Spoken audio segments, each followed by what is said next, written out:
everybody, and welcome to Math with Mr. S. This morning we're going to be taking a look at the idea of number properties, and we'll go through the commutative and the distributive, take a look at the idea of what we mean by terms and how we manipulate them, and then finally a very brief look at multiplying by 1 or 0. And to get at the idea of the commutative property, it's a big fancy word, but all it really means is that certain operations, it doesn't matter which order you do it in. So let's take the idea of 5, say, times 7. The commutative property simply says that this is exactly the same statement as 7 times 5. So reversing the terms makes no difference. What other operations do you know that are commutative like this? If you were thinking addition, you were absolutely correct, because 2 plus 3 is the same thing as 3 plus 2. But there are some operations that are not commutative. And if you were thinking subtraction, that's exactly correct. Because 7 minus 5 is certainly not the same thing as 5 minus 7. That is not the same.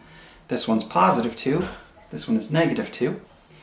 And the other one that is not commutative is division. Because 8 divided by 2 is certainly not the same as 2 divided by 8. This one is 4, and this one is a half. So definitely not the same.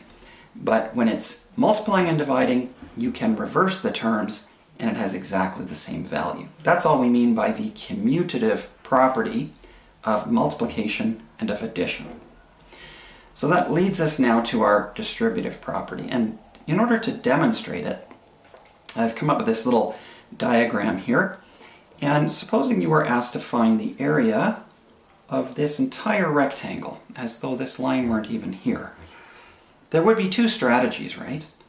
You might look at it and say, well, I can do the 5 times the 4 to get this one, and then I could do the 7 times the 4 to get that one, and I could add them all together.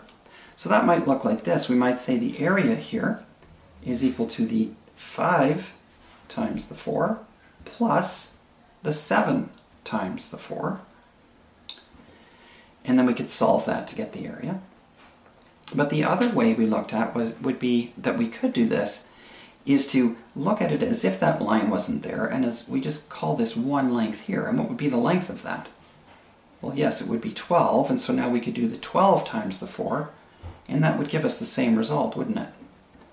It would be that the 5 plus the 7 all multiplied by the 4. So it's two different strategies for the same thing. The point here, though, is to try to get across the distributive property. So for that, I'm going to use the commutative property of multiplication to say if I have the bracketed portion first or the 4 first, makes no difference. So I can write this as 4 times the 5 plus 7.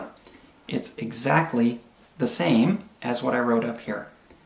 Similarly, I can take the 5 times 4 here and I can write it instead as 4 times 5. Doesn't change anything. And then I can take the 7 times 4 here and rewrite it as 4 times 7, and it's all the same. So the distributive property is the way that this expression relates to this one. Sometimes we don't like to have the brackets in an expression, and so we'll do something called, you'll hear it called expanding the brackets. It is also sometimes called rainbowing the brackets, and I'll show you why. And this is how it works. We take this number out front, and recognizing that this is multiplying here, we just multiply it by each term inside the brackets.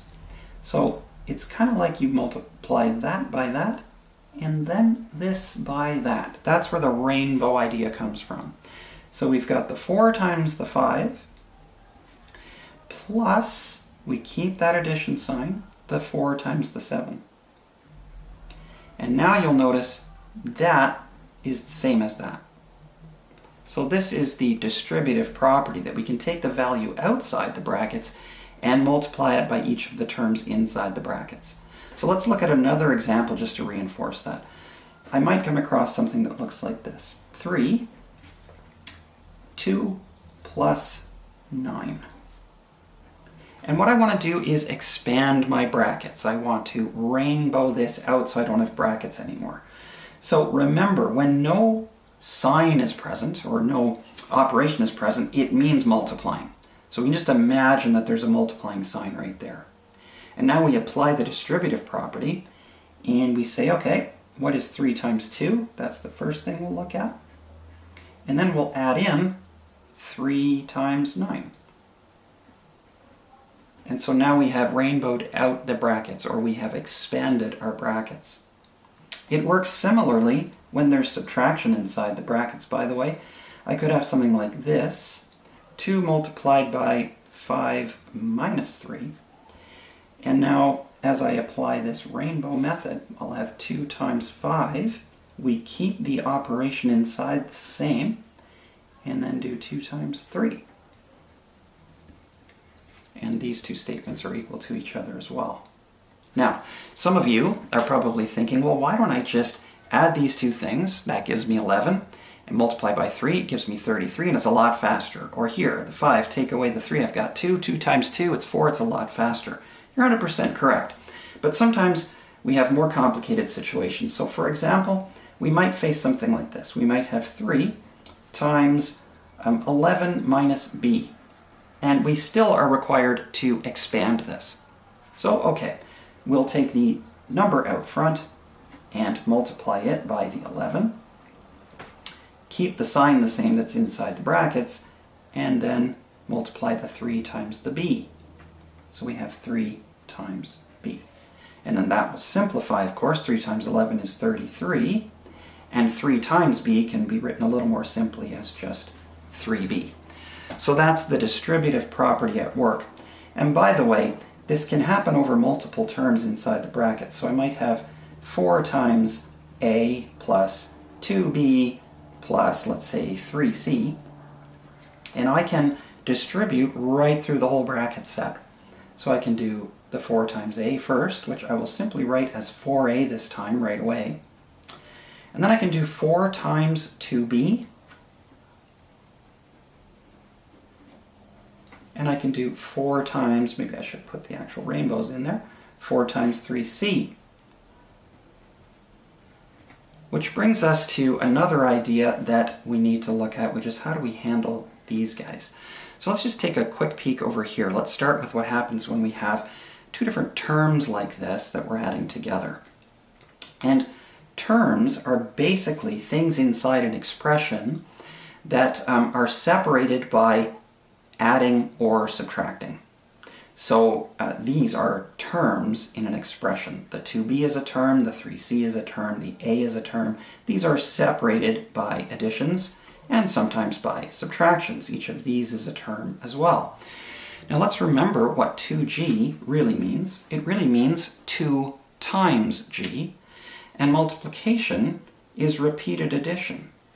So that really means we have g plus g, that's what 2 times g really means, plus 3 times g, which is really g plus g plus g. And so that all comes out to 5g. And you can save yourself doing that whole step by just recognizing if I have 2 g's over here and I add 3 g's here, I'm going to end up with 5 of them for an answer.